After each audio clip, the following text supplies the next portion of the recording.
Hi friends, ఈ రోజు మనం మాట్లాడుకుందాం సన్ నెక్స్ట్ రిలీజ్ అయిన కొత్త కన్నడ మూవీ ఎక్క గురించి. ఇది చిన్న సినిమా అయినా కూడా కంటెంట్ మాత్రం పెద్దదిగా ఉంది. ట్రైలర్ చూసినప్పటి నుంచే క్యూరియాసిటీ పెరిగింది. సినిమా ఏదో డిఫరెంట్ గా ఉంటుంది అనిపించింది. సినిమా స్టోరీ చాలా సింపుల్ గా మొదలవుతుంది.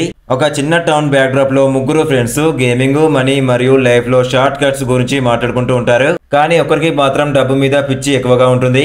ఆ పిచ్చితనమే తర్వాత ఏం చేస్తుందో దాన్నే ఈ సినిమా చూపిస్తుంది.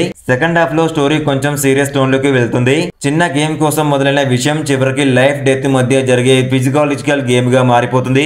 ఇక్కడ నుంచి స్క్రీన్ పైన టెన్షన్ బాగా బిల్డ్ అవుతుంది. హీరో పాత్రలో కొత్త ఫేస్ ఉన్నా కూడా పర్ఫార్మెన్స్ మాత్రం సాలిడ్ గా ఉంది. సైలెంట్ ఎక్స్ప్రెషన్స్ తో ఎమోషన్స్ కన్వే చేయడంలో బాగా సక్సెస్ అయ్యాడు. సపోర్టింగ్ క్యారెక్టర్స్ నేచురల్ గా కనిపిస్తారు. ఓవర్ యాక్షన్ లేకుండా రియలిస్టిక్ యాక్టింగ్ ఉంది. సినిమా లో బడ్జెట్ అయినా నటన మాత్రం హై క్వాలిటీగా ఉంది అనిపిస్తుంది.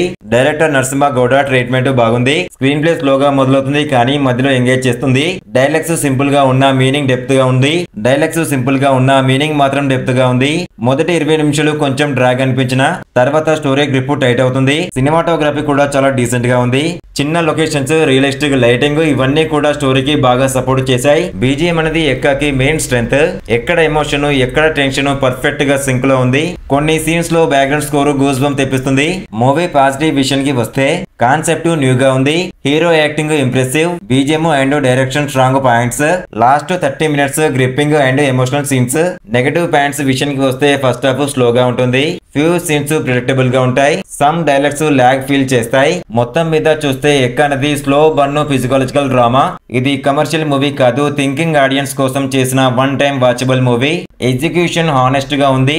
మొదటి హాఫ్ కాస్త స్లో అయినా second half emotional impact strong గా ఉంటుంది. నా రేటింగ్ వచ్చేసి 3.25 అవుట్ ఆఫ్ 5. ఇది సినిమా బాగానే ఉంది కానీ ఇంకో 10 నిమిషాలు క్రిస్పీగా చేసి ఉంటే నెక్స్ట్ లెవెల్ అయ్యేది. కంటెంట్ లవర్స్ తప్పకుండా ట్రై చేయండి. ఇంతకంటే ఇంకా బెస్ట్ మూవీస్ కావాలనుకుంటే మన ఇన్స్టాగ్రామ్, టెలిగ్రామ్, వాట్సాప్ గ్రూప్ లో జాయిన్ అండి. బెస్ట్ మూవీస్ వస్తాయి. ఈ మూవీని ఇంతకు ముందే మీరు చూసినట్లయితే ప్లీజ్ ఈ మూవీ ఎలా అనిపించిందో కామెంట్ లో కమెంట్ చేయండి.